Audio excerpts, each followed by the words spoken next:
Hey, small business leaders. JustWorks gives you peace of mind knowing that payroll will run smoothly, your team has access to benefits that fit their needs and fit your budget, and your business is getting the support it needs, always. Take a look at JustWorks transparent pricing by visiting justworks.com/pricing. That's justworks.com/pricing for details.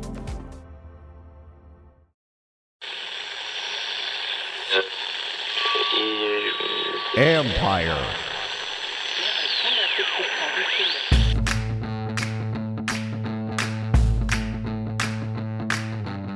Hello and welcome to my podcast. Do me a favor, subscribe to the John Kahn Report.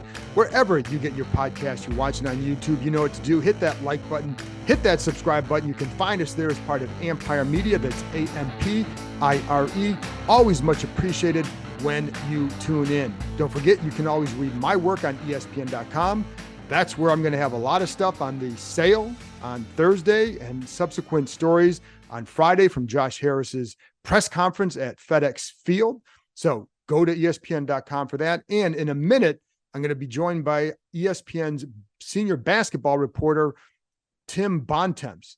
Why? Because he covered Josh Harris and the 76ers. He knows Josh Harris very well as an owner. He's talked to people who have worked for him privately and for stories. So he has a really good feel of what the Commanders are getting in Josh Harris as an owner. So I wanted to talk to Tim and bring that to you so we can start to look forward with what does a Commanders team run by Josh Harris? What might it look like? And I think Tim gives some very good insight into that. So before I get there, though, listen, this is the end of an era. And some of you say the end of a two decade plus era. This is the day that Dan Snyder will relinquish control of the Washington Commanders. That's a sentence I never thought I'd say up until they put the team up for sale last November. And I'm sure it's a phrase that you never thought you would hear. But that day is here. Go ahead, you can celebrate. I understand what it means for this fan base to move on to different ownership, to get that passion back for the team that once had one of the most passionate fan bases in the NFL. I think it can get back there. It just has to be reignited. I think there are a lot of people waiting to be reignited with their fandom of the Commanders based on people that I talked to. And I know a lot of you didn't quit it because you couldn't. And I think today is your day. Embrace this, what it means going forward. And I don't want to spend a lot of time talking about the Snyder ownership era, the 24 years of however you want to describe it. It wasn't good. We know the records. We know all the issues that have been there. And, you know, it's funny. So in a minute, I want to get back to the Josh Harris side because I think that's more important today. Looking forward, what does this mean for the Commanders? What does it mean for their on-field success down the road? All that stuff. That's what we're going to be looking forward. But allow me for about a couple minutes to somewhat look back because I think it's important to look back on what went wrong, what is different this time. So for me, when you look back, and I've covered this entire reign of Snyder. And when he came in, I know a lot of people were thrilled by he was a Washingtonian. He was a fan of the Redskins growing up. He was young. He was aggressive. He had money. All that stuff led to some level of hope that things could get back to what they were under Jack Kent Cooke. That, of course, didn't happen. I will say, having a front row seat, I had a lot of concerns early on, as did others when you were around it. And I don't think a lot of people always wanted to hear it or fully listen to it because really you didn't know. But there were warning signs early on. I remember talking to someone in the front office after he took over, and their fear was, that he had a passion and that he wanted to win. But did he know how to put together a team? And the answer was always no, because I don't think and here's the other thing. And if yes, he said he wanted to win, but if you really wanted to win, would you put someone like yourself in charge of some of these decisions? Well, the answer is no. He wasn't a football guy, but it seemed like he was intent on proving that he was. That was a big mistake. I don't think Josh Harris is that kind of guy. By and large, the people I talk to will say, and Tim Bontemps will say, he's involved, but he's not hands-on. So he's going to ask you questions. He wants to know what's going on. You're going to keep him informed with open lines of communication, but it's not an everyday thing that you have to tell him every day what's going on. It's hey, this is the move that we want to make. And he's going to say, well, how can we do this? And you tell him you have the answers, then he'll say, okay, let's go do that. That's basically the way it's been described to me. That was not Dan Snyder's style, especially when it came to the most important position of quarterback. Always inserted himself into the decision-making.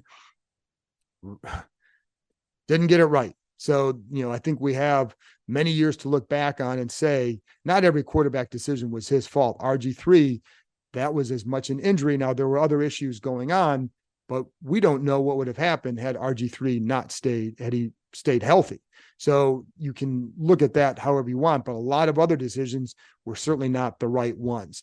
And that became a problem for this franchise and it wasn't just on him. But those were areas that he would too often insert himself in, not saying like, yeah, given the green light to go do it or asking questions why, but telling someone, Jeff George. The football people did not want Jeff George. He kept pushing and pushing until they had no choice. And he told Vinny Serrato, this is my team. You're going to go get him. And that's what he had to do, regardless if they thought it was a smart move or not.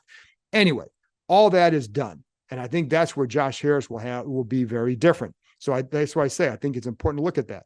And then surrounding yourself with the right people. That to me was another big issue with Snyder. He did not always surround himself with the right people. And he would too often listen to those people. And that became a problem. Even people who work for him now said that was probably his biggest failing, is he didn't listen to the right people, or he didn't surround himself with enough of the right kind of people who represented the franchise in a certain way, or, but that's on Snyder, because maybe he didn't want those kind of guys around him or people around him. And that's on him, not, but those are the people he hired. And, you look at like a guy like Bruce Allen. While right now, I mean, there's all those lawsuits and all that, but the bottom line was Bruce Allen was not a good team president. And part of the reason why people always wonder, like, why are there so many leaks in Washington? Well, it's because the culture that you create, that they created. And I put that on Allen too. Snyder hires him. Everything starts at the top. But Allen also didn't he was cheap. And when you create disgruntled employees. And that leads to people frustrated, people wanting to talk because they get frustrated being there. So all that stuff came into play. And again, it always, always, always starts at the top. And it's why over the years, I think a lot of people in the fan base would get frustrated or lost hope, because you knew all these people underneath him kept changing, but the one constant was the guy at the top. And when that guy is making the decisions or can't get it right, do you have that hope that it will ever turn around? The answer, I think, for a lot of you was no. And, that became an issue. And I think that's another area where Josh Harris will be a little bit different. You're going to be asked to be patient again. You're going to be asked to this new owner is going to make his own mistakes. He's going to have to build it his way. And that can take time. Not that the on-field product has to take a long time, but to build the franchise the way you want it, it can take a minute. So you will be asked to be patient again. I think the difference this time is when you look at that, when you're asked to be patient under Snyder, did you have confidence that your patience would be rewarded? I can't guarantee that that's going to happen under Harris, but I do think you have a much better chance to have it rewarded than you had over the last couple of decades. I remember talking to neighbors way back when Joe Gibbs was here. And we'd sit at the bus stop, and after the bus took the kids to school, we'd sit there and talk football, whatever. And they would ask about, how things were going with Gibbs and all that, and just the state of the franchise. And my comment to them often was, the fear I had was the minute Gibbs left, it would go back to being the kind of franchise it was before Gibbs got here, which is topsy-turvy, chaotic, and all that. They did settle into somewhat more stability when, Allen was here for a long time. Jay Gruden had 6 years. Mike Shanahan had 4 years. But it just never turned around because it just couldn't. You have to have the right person at the top. And the Washington Redskins /football team /Commanders did not have that person. Again, I can't guarantee that Harris is going to be that guy, but I think you have a much better chance of success going forward than you certainly had this sale not taken place. So embrace the day. it's a new day for all of you. And again, having covered this team for so long, I understand what it means to this fan base and what hope means to a fan base. And I think that's one thing that perhaps you have for the first time in a long time. Now, here's my conversation with ESPN basketball reporter Tim Bontemps.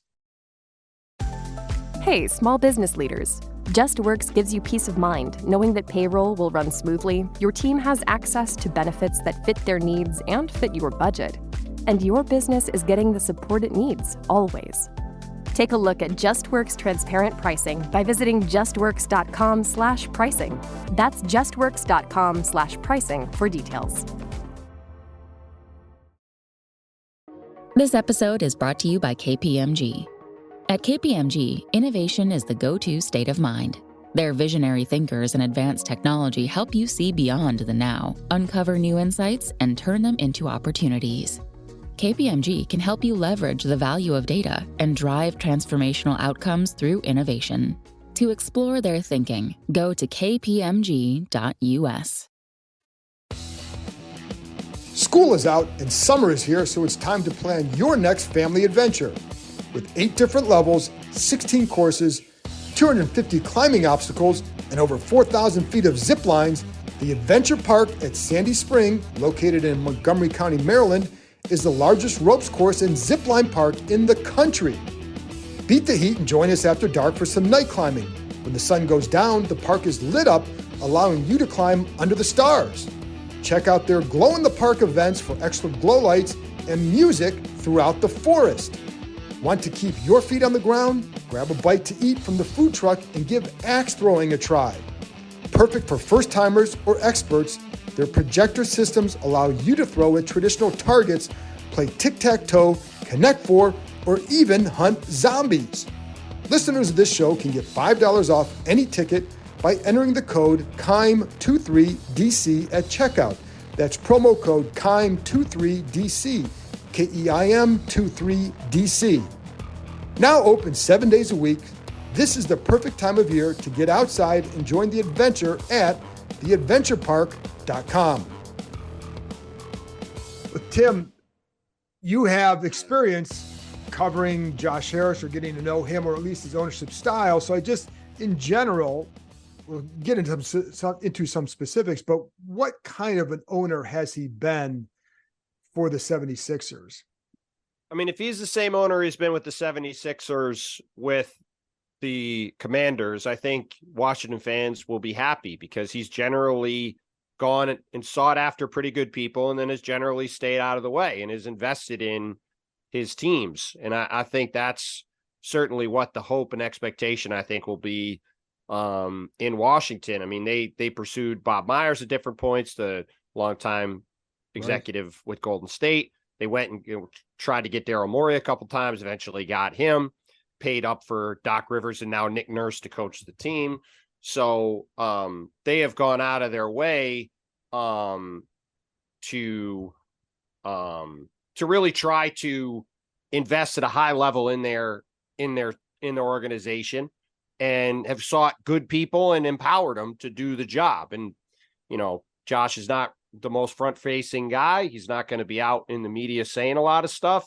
You know, they recently had a presser for Nick Nurse and Daryl Morey, and he had an opening statement and then didn't say anything else after that. And, you know, I think in general, he spends money and he's got a track record of hiring good people and getting out of the way. And I think if you're just in general a fan of a team, I think that's overall a pretty good blueprint for what you'd like the guy owning the team to do. And certainly compared to what's gone on over the past couple of decades, I think, like I said, Commanders fans, I think, should be pretty happy with the outcome. Right, because you know this market, having worked here, as to what it's been like. And so that's right. When you talk about him going out and hiring good people, because I think you had told me too that he had pursued Daryl Morey 2 different occasions, correct? Yep. So what is it that you think they look for? Because when Dan Snyder was here, they're going out and hiring Joe Gibbs, Marty Schottenheimer, and Mike Shanahan, good coaches. But what is it that with Harris that maybe would separate from just going out and getting a guy? What else does he do maybe to support that guy and to make sure that it works? Well, and like I said before, I think the key thing is to stay out of the way, right? There hasn't been the kind of meddling that I think it's safe to say that Dan Snyder has done with the football operation in Washington. I mean, the interesting thing about it, John, and I don't know the NFL executive class nearly the same way that you do.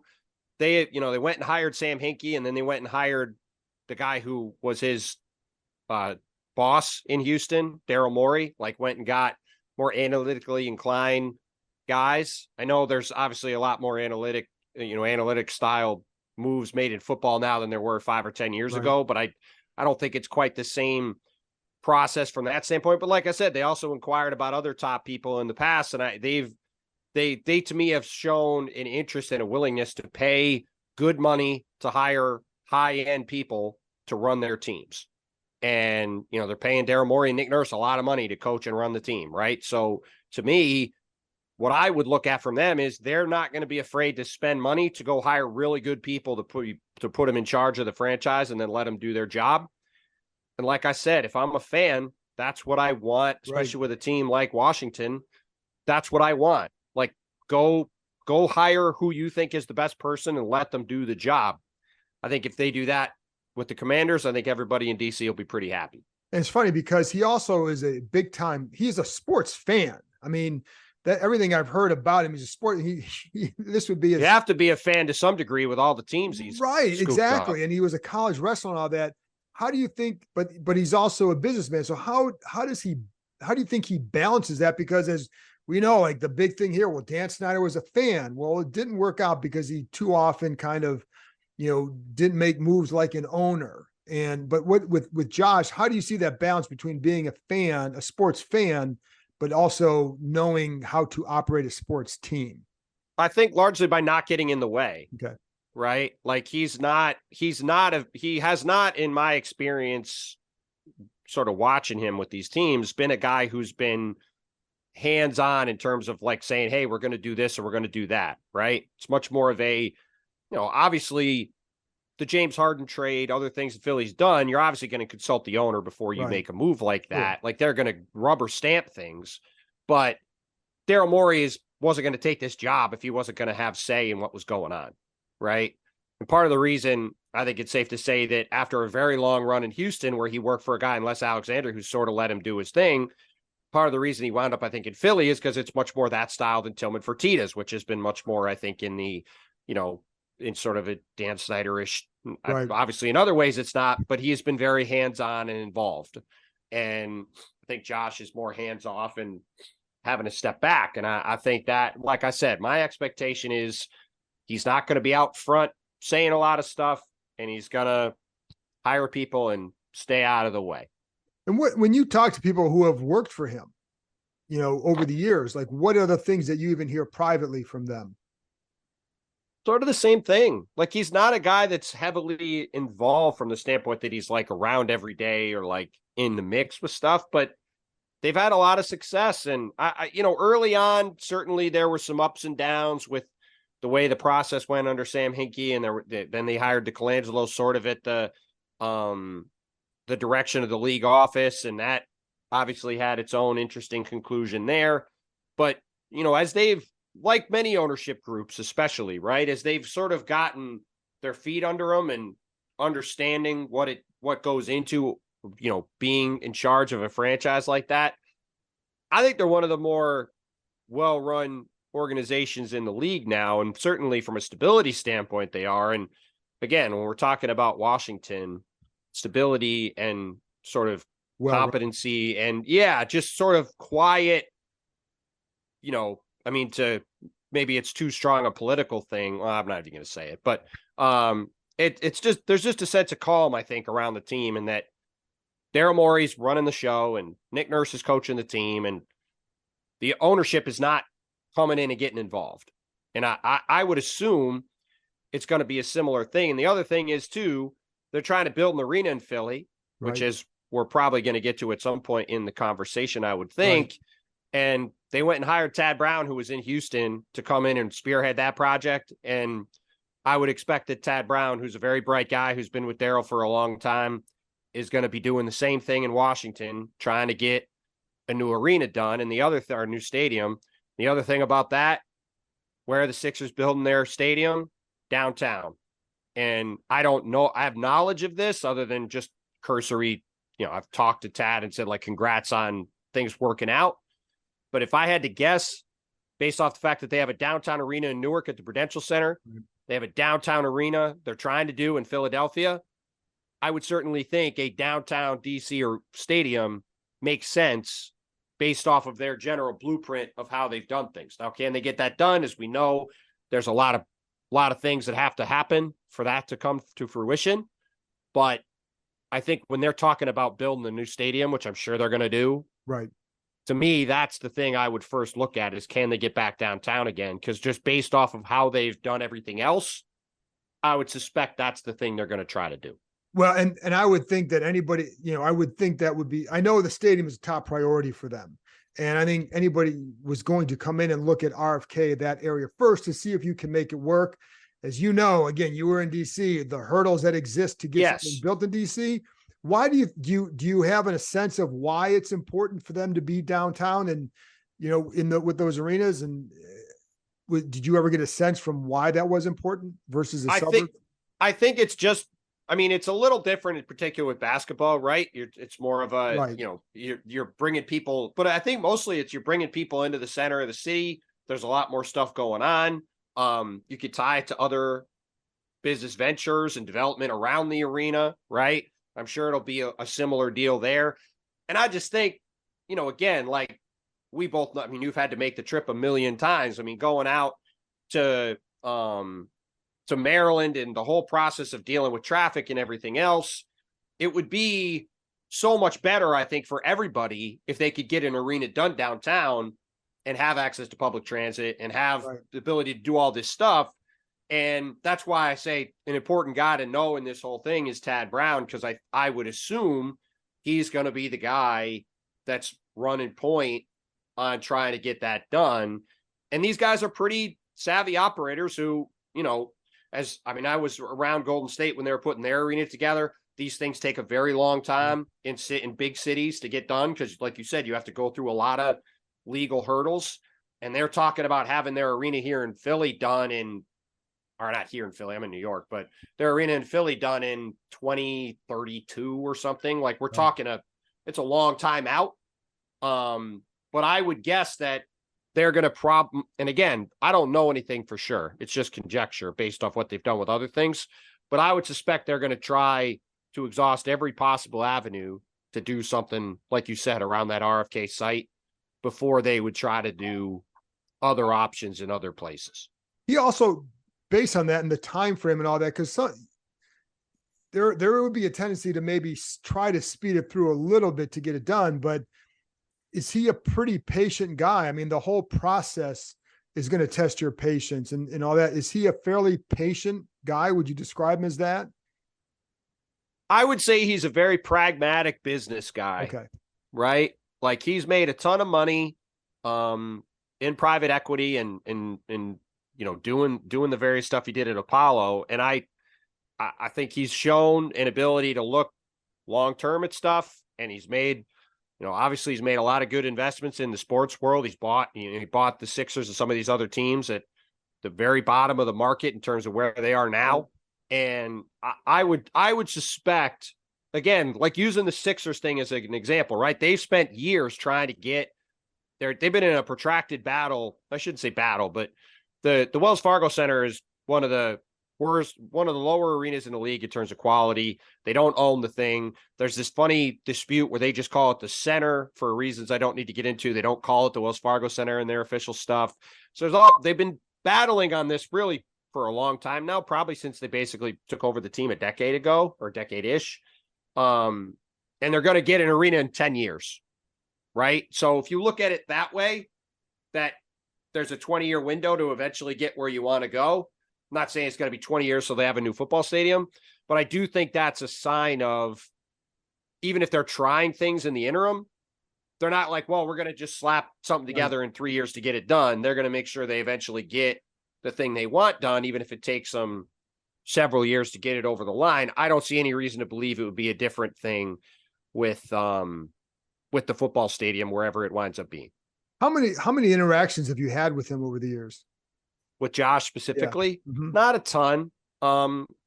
Said hello to him a few times. Interviewed him a couple times in groups, but he's not, like I said, he's not really around a lot. Right. Like I've known Tad for a long time. I've known him very well. I know Daryl well. And those are the guys who are around and front facing with things more. I spent some time with David Blitzer, who's his co-owner also. Right. He's not part of this group as far as my understanding. But they together have all these different things. Like David Blitzer just went and bought the Guardians, the Cleveland baseball team, right. Last year. So, but yeah, look, I wouldn't say I know him well. I've talked to him a few times. And like I said, my impression is the same one, that he is a very bright guy who hires people and doesn't get in the way.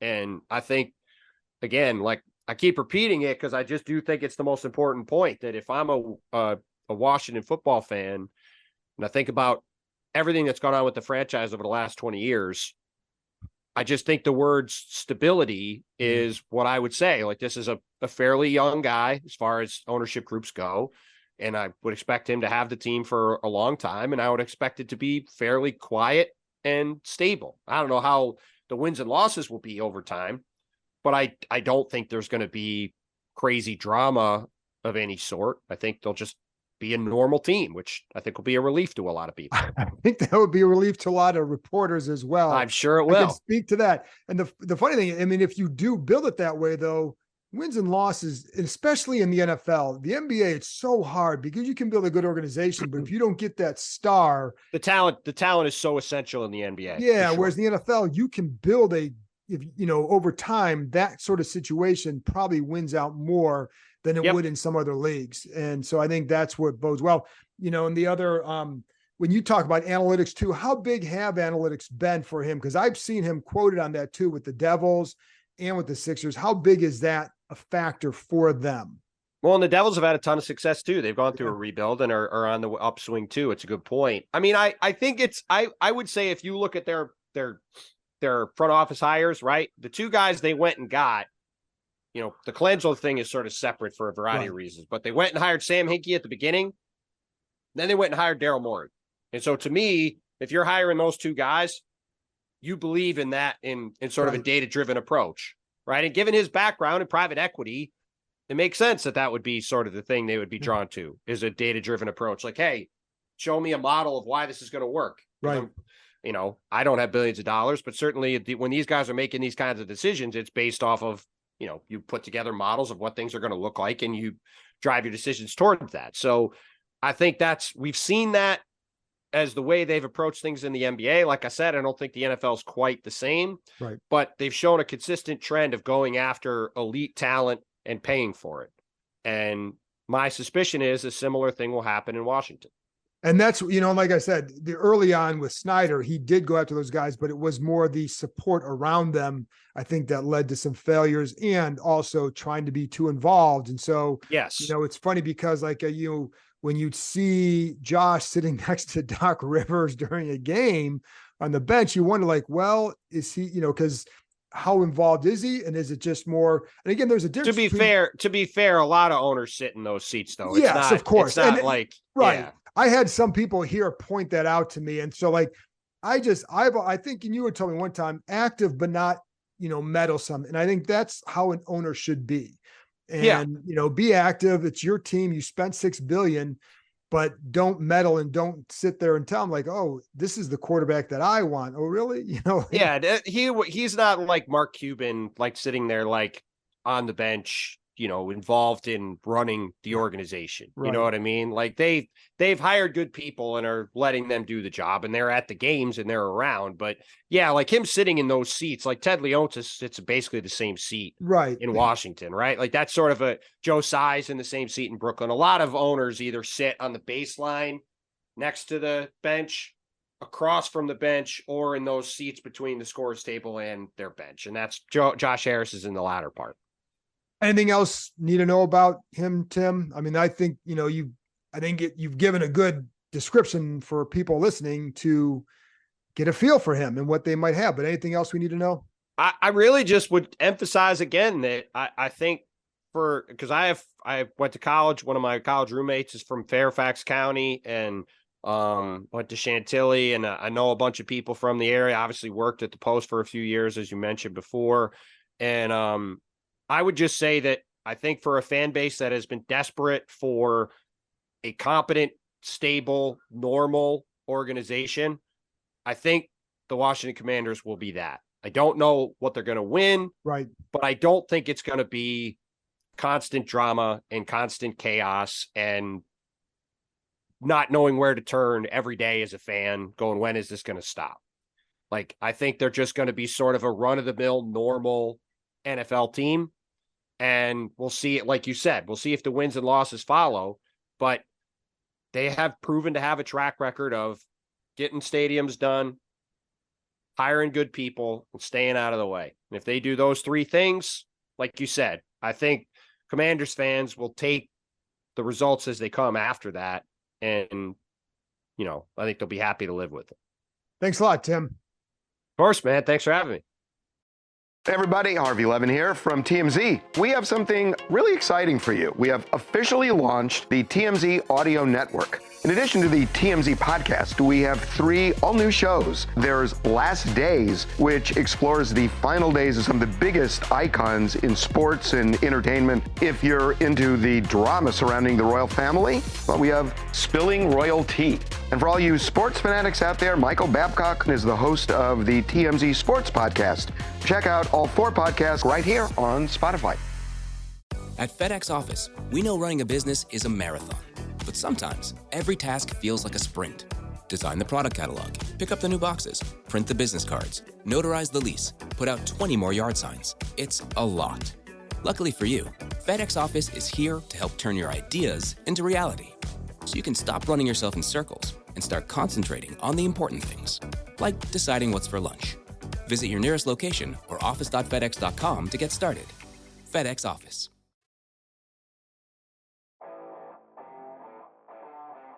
That's it for this episode. Thanks to Tim for joining me, and thank you, as always, for tuning in. I'll be back with another episode after the Josh Harris press conference on Friday. Going to have a lot of work to do, and the press conference in the middle of the day, so the podcast probably wouldn't come out till Friday night or Saturday morning, but it will be there. And then on Monday, we're getting back to talking about football, the on-field product, getting ready for training camp, all that good stuff. So I'll talk to you next time.